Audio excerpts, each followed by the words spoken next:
And we are live. It's the Revved Up 906 podcast, a Detroit Pistons podcast, to be exact. And I'm Hudson. And I'm Ryan. And before we get into episode number 6 of season 2, you guys know the deal. I'm going to talk to you about Grind Clothing Co. They are our official merch sponsor, and you can click the link in our YouTube bio or in the description of this video, and that link will shoot you right to their website, and you will see a sweatshirt much like the one I'm wearing in today's episode, a hat much like the one Ryan is wearing, and a bunch of other different designs. So make sure to click that link and go support your favorite Detroit Pistons podcast, Revved Up 906. And now that the holiday season is quickly approaching, add us to your Christmas list, people, and make sure your parents or your grandma or whoever it might be is buying your favorite merch from your favorite podcast. Also, I want to make sure you guys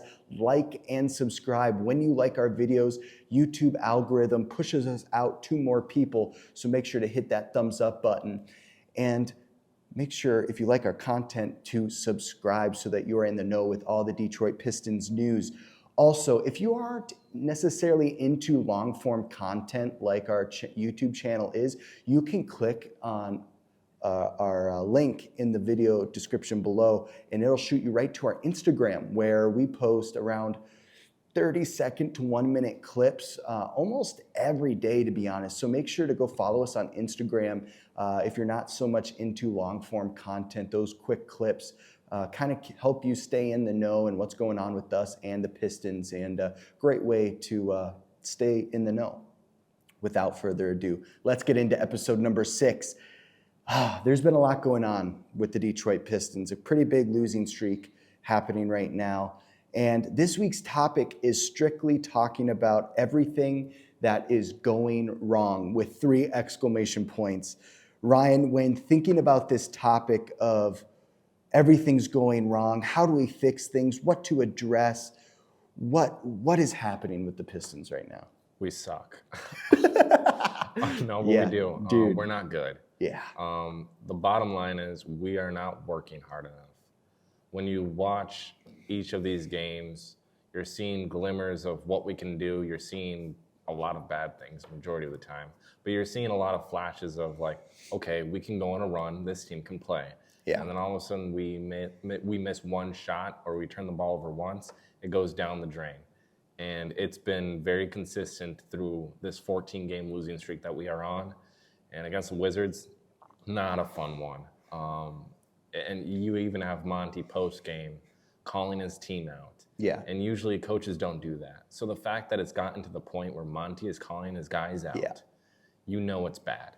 The players held a players-only meeting this past week before the Wizards game, and it was actually led by Isaiah Stewart. No shocker there. Mm-hmm. But kudos, because somebody needed to call a meeting, and I'm glad that it was Stu out of anybody. But at the same time, it should have been Cade. It really should have, because he's the guy. He's the franchise player. He's the face of the team. Everybody knows the Pistons for Cade Cunningham alone. So, but I've been very disappointed out of Cade. For me, I want to know what they talked about in the players' meeting, because they had it right after the Indiana Pacers game, and then they go in and go to Little Caesar Arena and play against the Washington Wizards and put up basically a goose egg, lose 107 to 126. So did they talk about effort? Because the next game out, they didn't bring it. No. Did they talk about ball movement? Because the next game, they didn't bring it. So I want to know what these guys are talking about, because yes, kudos to Isaiah Stewart. I agree. The team needs leadership. We're not seeing it from Cade. You're spot on. But when your team is addressing these things and there's communication between all 14-ish players, there has to be some kind of improvement. And usually when there's a rallying of the troops moment, you see a switch, or you see positives in it moving in the right direction.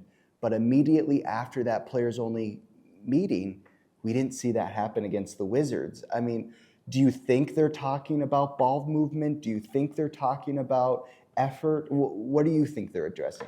I think I think the players themselves are trying to look for what's going wrong, what we can fix. Yeah. Whereas Monty is hitting the nail on the coffin, going like, guys, you aren't giving effort, you aren't working your tail off to win these games. Yeah. And I don't think that's what the players are seeing. And I like our guys, but I don't think that's what there's what that's. I can't even finish my own sentence. I'm frustrated. You're good. We're back. We're back. But no, it's just the effort that is shown. Like the Wizards. Yeah. I'm watching the game. I'm like, oh, that was not good. And then you go on 2 minutes later. I'm like, yep, they gave up. They're not even trying. As fans, everybody recognizes when players are trying. And the fact that we're instantly recognizing that, and then you have Monty confirming that post game from himself, saying like, yeah, they were not trying at all. Mm-hmm. It's one of those things in which the players are probably looking for somebody to take accountability, whereas Monty is wanting the players themselves to take accountability and put in the effort. And I don't think we're going to see that. Monty specifically said post game in roughly 2 questions and one big long paragraph of a response. Mm-hmm. He said in the first question, he didn't even let Johnny Kane finish. He said, very disappointed. Then defined the spirit of the players as poor. The players need to grow up on this team, need to be mature. Mm-hmm. They need to understand what the game plan discipline is. And Monty pretty much bottom line said, we've been talking about this all season long. This is not anything new. And he pretty much said it's enough talking. Like, you got to go out and do it. Apparently, post-game, in their talk with the team as a whole, he told the players to look in the mirror, and I couldn't agree with him more. Yeah. Yeah, we talked about it after the Wizards game, that we don't think it's coaching. Monty Williams has owned up to some of the coaching mistakes he's made in-game, in the press conferences. He's owned up to those things. I don't think it's Monty. I don't think it's Troy Weaver. He's curated this team appropriately, and we've liked his moves.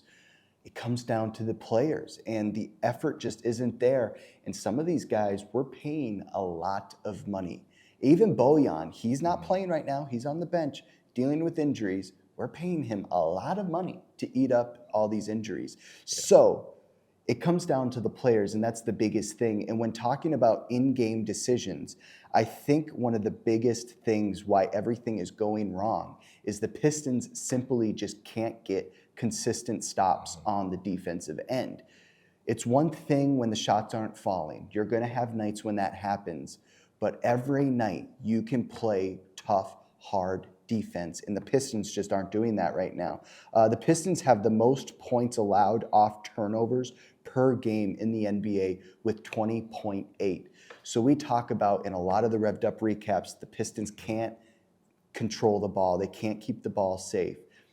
Okay, that's fine. If you're going to have a lot of turnovers, play tough defense. Well, they're not doing that. They're allowing 20.8 points a game off of turnovers, and it's just not going to cut it, and that's the main reason why we're on this losing streak. Yeah, their turnover number is awful. We made the comment last year, averaging 15 turnovers a game. Yeah. That was awful. This year we're up to 17. That's even worse. You had the night against the Wizards there where I'm pretty sure they had 23 turnovers. Yeah, they did. Like, that's not good. You can't win when that happens. And outside of turnovers, there's only been a couple guys that have actually stepped up on defense. It's been Jalen Duren, of course, and that's a no-brainer. But then you also have Asar, Jaden Ivey, and that's about it. Mm-hmm. Nobody else is playing defense. And that's the biggest thing. And Monty also said that we aren't playing Pistons basketball by any stretch of the imagination. And I couldn't agree with that more, because when you're not, the Pistons are known for defense. Mm-hmm. The bad boys, defense. Going to work, Pistons, defense. Yeah. Every single championship team we've had has been known for defense.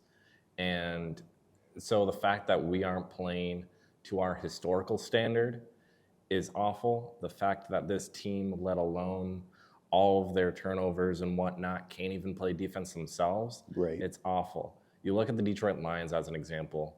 The players before Dan Campbell, it was bad. It was not good. We weren't winning. As soon as Dan Campbell came in, the players bought in. Right. Brad Holmes presented Dan Campbell with a lot of veterans that have had experience, that know how to win. And where are we right now? We are one of the best teams in the NFL, if not the best in the NFC. And so you look at the Pistons here. The Pistons, they have veterans around them. Are they veterans that have won? No, they haven't. Bojan Bogdanovic, not a winner. Alec Burks, not a winner. Monte Morris, not a winner. Joe Harris, not a winner. I love these guys. I love what they can bring to the court. But the bottom line is this group that Weaver has established here and presented us with, they don't know what it takes to win. Yeah, that's a fair point. And if we don't have guys that know what it takes to win, then when are we going to start winning? Because we won't. Turnovers aside, turnovers obviously are awful. Our defense is atrocious. There's so many different stat categories that you can go off of, or even just by watching a game alone going, that was awful. I don't even want to watch. But the bottom line is, if we don't get a player in that has the experience, knows how to win, I don't see this getting turned around anytime soon, because these guys, they may think they're working their tails off. They might be putting in the most effort they've ever put in, but they aren't still working that hard. And that's the unfortunate thing. And I don't know if that's going to change anytime soon. But if Monty just keeps ripping into them, I'm sure it will change. But it's not fun to see. Yeah, we haven't seen a switch flip yet from last year's team to this year's. They still seem stuck in that losing team mentality. And we thought the players were buying in when they showed up to the Monty Williams introduction press conference. We're like, whoa, that shows a lot that it's summer and they're in Detroit. They're not in LA or Puerto Rico. They are here with Monty Williams, watching him address the public and the media. And we were like, okay, maybe this switch is flipping. I mean, we were pretty convinced. Yeah. And then now you're on this losing streak and you're like, where did this team mentality go? Because they're not showing it on the defensive end. At times they'll show it on the offensive end. But right now, opposing teams on average score 47% offensively against the Detroit Pistons. You know, that's tough when a team is shooting nearly 50% each and every night. It's showing that the mentality of the Pistons, you don't know where they're at, where their mindset is at. And it seems to me they're more focused on one-on-one basketball. We talked about, I think you were the one to mention it after the Washington game during the Revved Up recap, that Cade just seems to want to find his own shot. He's not really letting the game come to him or run through the offense. And when the ball isn't in his hand, he's just kind of standing around. I think the team right now is just focusing on one-on-one basketball. I like Marcus Sasser. I think he's going to be an absolute scorcher of the three-point shooting category. But he throws up those shots whenever he can. Isaiah Livers throws up those threes whenever he can. Isaiah Livers went 1 of 7 from the three-point line against the Wizards. You would have thought that one of those 6 missed threes, he would have changed his mentality during that game to, okay, I'm not going to throw up the three ball whenever I can. I'm going to try to get this offensive flow going in the passing game. And they're just not really thinking that way. And they were throwing up some rough shots. And I think that the Pistons can be like, they think they're the Golden State Warriors or something. I think they need to get within themselves and find that team chemistry. And I talked about it a lot last season, that about moving with a purpose. We saw with Richard Hamilton in the going to work years that he was so good at moving without the ball and finding places on the court to score when on the catch and shoot game. Nobody's really doing that for the Pistons right now.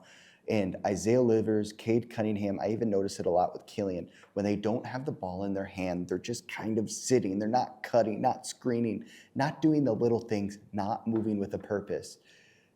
If I'm the coaching staff, that's one of the biggest things I'm addressing, because a lot of the times when you're watching these Pistons games, really the only guys moving are the guy with the ball or Jalen Duren and Isaiah Stewart, the 2 bigs in the paint trying to set screens. They're the only active guys.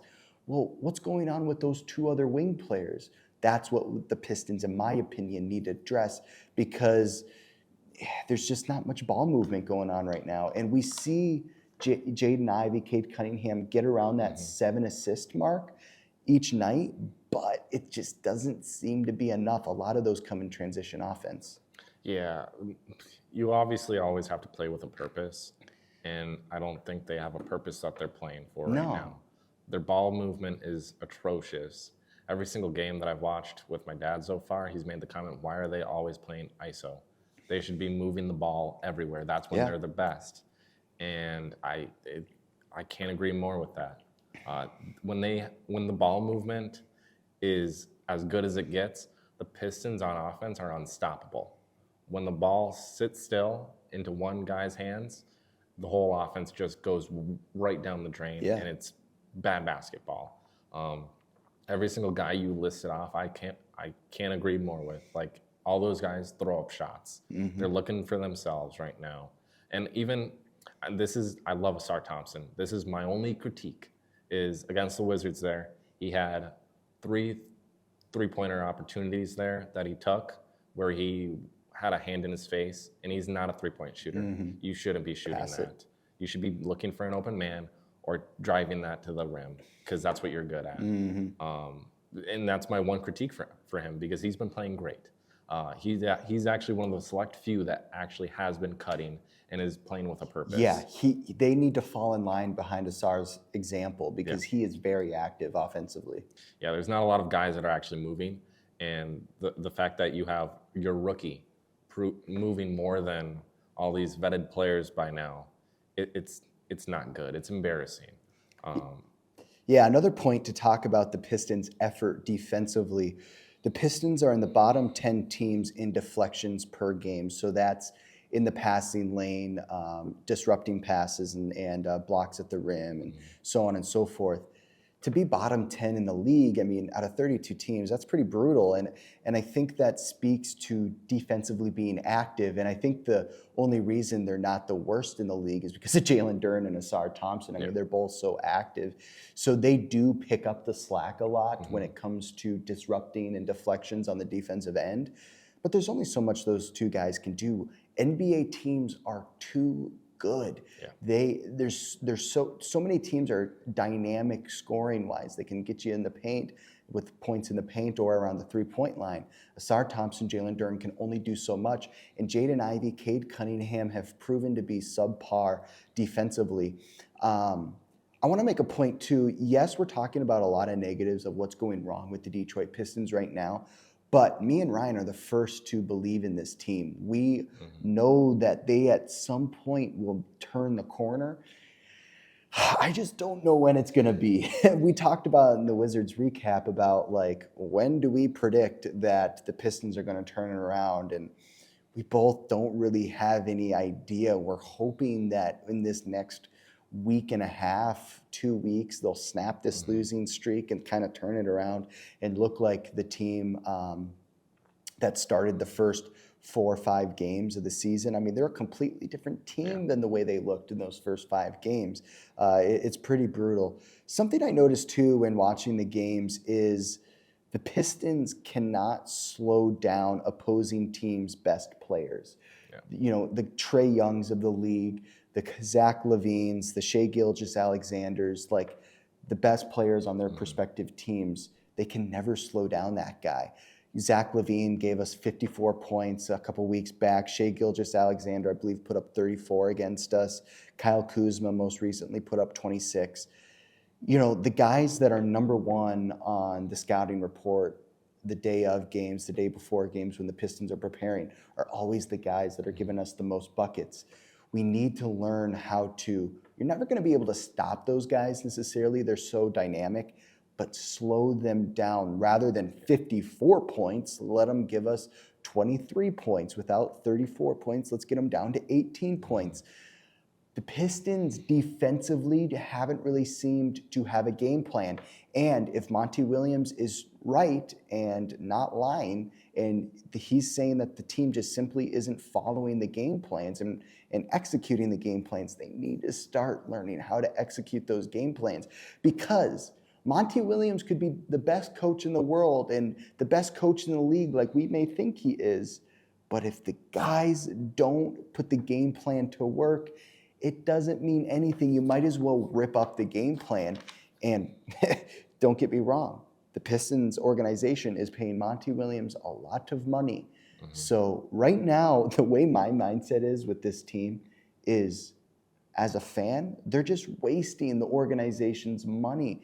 We have to, and I'm a business guy, that's the reason why I say these things. Like, that's just the way I look at it. Like, I work in sales. If I'm not making any sales, I'm wasting the company's money.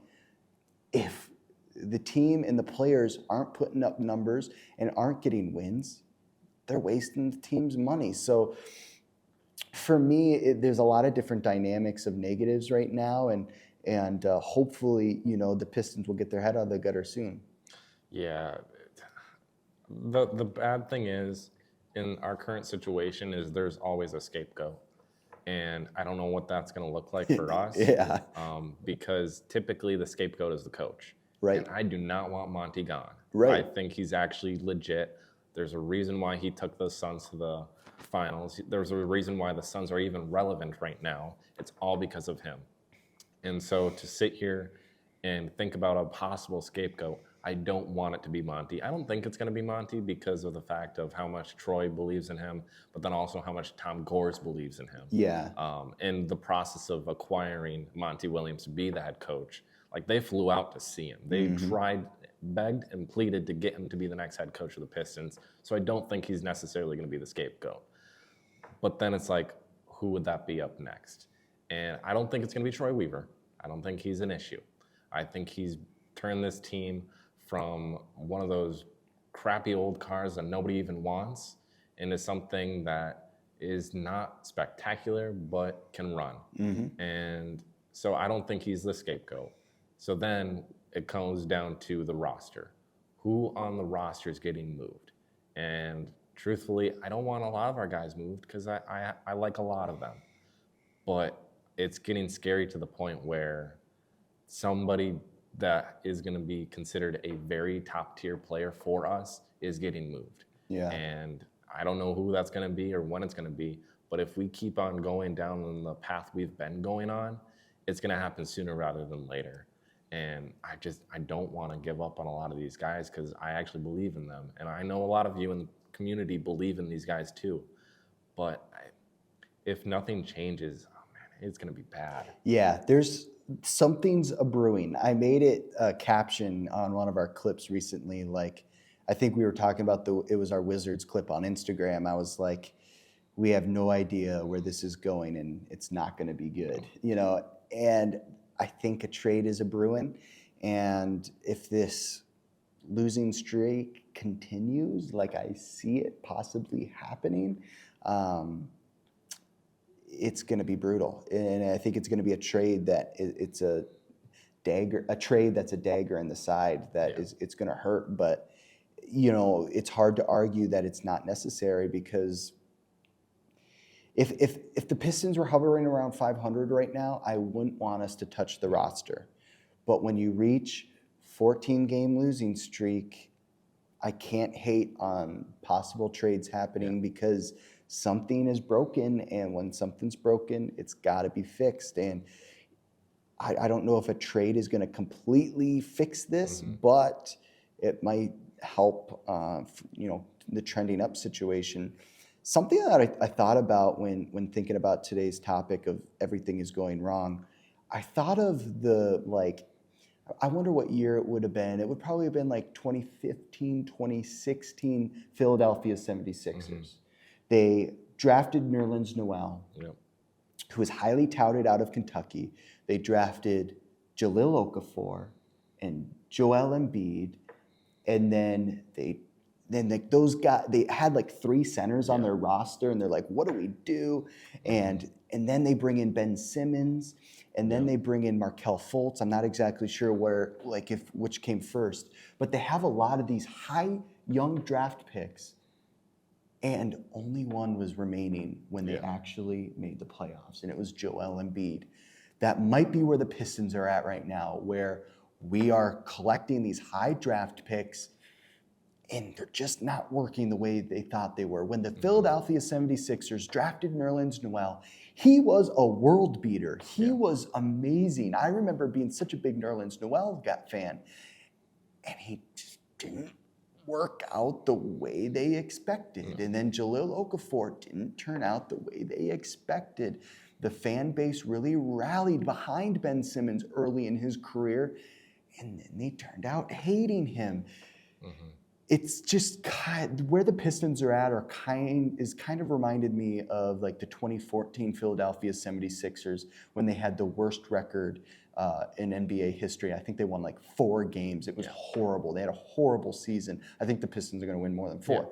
But I see some correlations there, and it hurts because the Philadelphia 76ers had a rough couple years there before they started making the playoffs after those draft picks. Yeah, just the process, pun intended, but the process that the 76ers went through from that stretch, like they didn't have bad draft picks because the players that they were getting at the time were good, but it just didn't work out for them. Right. And I kind of feel like that might be going on with like Jaden Ivey as an example. I'm not hating on Ivey. I think he's been solid. Yeah. He's not played bad at all. But if you can upgrade in a certain position, I'm moving Ivy in a heartbeat. And that's the sad thing, because I really like Ivy. I think he can still be a top-tier, borderline all-star caliber player. Now, I'm not calling him first ballot Hall of Fame or All-NBA, but he can still get to the level of which he's one of the most respected players in the league, for sure. But the Ivy situation's tough. I think Stu is fine, more so now than ever. But I do think, I mean, the fact of Killian Hayes, that one's, it's questionable right now. It's 50-50. That one's completely up in the air. Because there's times where the games he started, he was playing fantastic. And then now since he's been on the bench, he's been, where even is he? Yeah. And that's a concern. I didn't mind him in the starting lineup at all. I thought he was actually good in the starting lineup. But there's a lot of you that hate him, so there's that. But the Ivy and Killian Hayes situation is the one to watch out for the most. My thoughts on possible trades, I say the only guys that are untouchable are Jalen Duren and Asar Thompson. I say that those guys, if I see them moved, it will be a bad move for the organization. And I know people are like, what the heck? You're saying Cade's touchable? Well, we talked about it in last week's episode that Troy Weaver hasn't made a move for like an A-B top tier player, a proven all-star caliber player.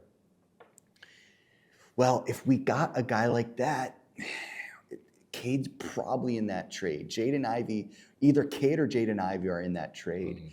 And that's the kind of guys you have to trade away if you want an all-star caliber player. So I say Asar Thompson is going to be really good. Yeah. He's going to be so good. He's already playing at a very high level, top 3 voting right now for Rookie of the Year. Jalen Duren is going to be very, very, very good. And they've proven early on in their careers at young ages that they are going to be impact players on both ends of the court. Keep them. Everybody else, I'm taking the call, and I'm not sure if I'm accepting every trade, but I'm taking the calls on everybody else other than Asar Thompson and Jalen Duren. I would say to that point, Cade is untouchable. Which is fine. I don't necessarily completely disagree. I think the guys that are untouchable is Duren, Asar, and Cade. And then maybe borderline Stu. But that's pushing it sometimes. Not that Stu's played bad. I think he's just one of those pieces where everybody would want him. Yeah. But I think Ivy is up in the air. I think Stu is up in the air. Bagley most definitely is up in the air. I mean, once you get past Bagley, it's just like everybody could be up in the air. Especially with Weaver. Yeah. Bojan, if he wasn't traded at the deadline last year, he's getting traded at the deadline this year. I think so. Especially with the trajectory of where we are with the winning category, because we're not going pretty deep right now. I would be trying to flip some of these guys in a heartbeat. Now, I will say, from the newly acquired guys, I think you hold on to a guy like Joe Harris for a little bit longer. I think you hold on to Monte Morris. But Bojan, I'd move. Alec Burks, I would maybe hold on to, but I think you're going to need to move him at some point. He's a hot commodity. Just because everybody likes him. Yeah. Him and package Bojan Bogdanovic and Alec Burks, I'm sure you could get a decent, solid player. But there's just a lot of these guys when looking at the roster where you're going like, I would move him, I would move him, I would move him. Right. And then you just go down all the way to the bottom of the list. You would move every single player except for Cade, Asar, and Jalen Duren, and possibly Stu. And it's getting scary because I don't want there to be a lot of trades, but trades need to happen in order to win sometimes. And realistically, nobody is signing with Detroit in the offseason unless you absolutely want to come here and you're from Michigan. That's you get one a thing. Fat check. Yes, fat check. But no, Detroit, nobody's wanting to come here. So we're not going to get it in free agency. The only way we're bringing in a top-tier talented player is by draft or by trade. That's the bottom line. And like Stackhouse, as an example, gets moved. Grant Hill gets moved. And what happens? We win. And so Ivy is in the ballpark of those two guys right there. And you could even say Cade, to your point, is in the ballpark right there too. So if we get to the point where we need to take a step up, I'm willing to let go of Jaden Ivey. I'm willing to let go of, I guess, Isaiah Stewart. I'm willing to get rid of some of these guys to upgrade and get better depth and get better players because I'm tired of losing, and I know a lot of you are too, and I don't want to be negative this entire time, but it's very easy to do so given our current situation. And the first guy I'd be trading right now is Isaiah Livers. Oh yeah, he's on the hot seat. His hot seat is so hot he can't even sit down. Like No. he's got to be shaking in his boots. During the postgame conference last night, it looked like he couldn't even sit down. Yeah, he just sat there like this. Like he was just miserable. And he must have got chewed out. He sucked against the Wizards. did. Like I'm a big Michigan fan. We say it all the time when talking about Livers. Like we loved him in college. He's from Michigan. I love that. But it's rough. And we've been so patient with him as an organization. Like I just don't know what to say. But a positive for the viewers. I know we've talked about a lot of negatives. There's one positive that I can think of that's really good is being a fan for most of my life. And since I've been able to understand what basketball is, there was so many years when the Pistons lost and they were not fun to even watch. This young team is the most fun team to watch lose because Asar Thompson catches 3 lobs a game. Jalen Duren puts somebody on a poster a game. Jaden Ivey does a lot of fun stuff. This team is fun to watch. They just lose a lot. Yeah. And it's brutal because it's like, I'll be watching a game and Asar Thompson has 3 cool plays in a row, and I'm like, let's go. And then I look at the score and we're losing by 25, and it's like, what? It's the biggest, it's so hard to understand. So just know that, keep watching the games. Keep going to Little Caesars Arena. Keep supporting this team because there's going to be moments in every game that are fun to watch, and they will turn the corner eventually. They will. So just keep tuning in. Keep, staying in the know with what's going on with the Detroit Pistons. Keep buying the jerseys. Stay loyal because one day they will get nationally recognized as the best team in the NBA, and you don't want to miss out. And you don't want to, it's going to be that much sweeter when when we're on the top of the mountain. So just keep tuning in. That's one positive, and we'll see what happens the rest of the season. Any last takeaways before we wrap up today's episode? One second positive for me is just the play of Asar Thompson. Yeah. Is he a great shooter? No. But he can do everything else, which is a great positive. And going into this season, I was excited based off Summer League and based off of preseason, what we had seen from Asar. Yeah. And then it's just the icing on top of the cake from what we've seen so far out of him. The only bad side is the shooting. Like I mentioned earlier, you can't shoot when you're not a good shooter and there's somebody contesting you and there's a hand in your face. You can't do that. Yep. But that aside from this awful season that we are starting, there's Asar Thompson's playing like a stud and getting nationally recognized.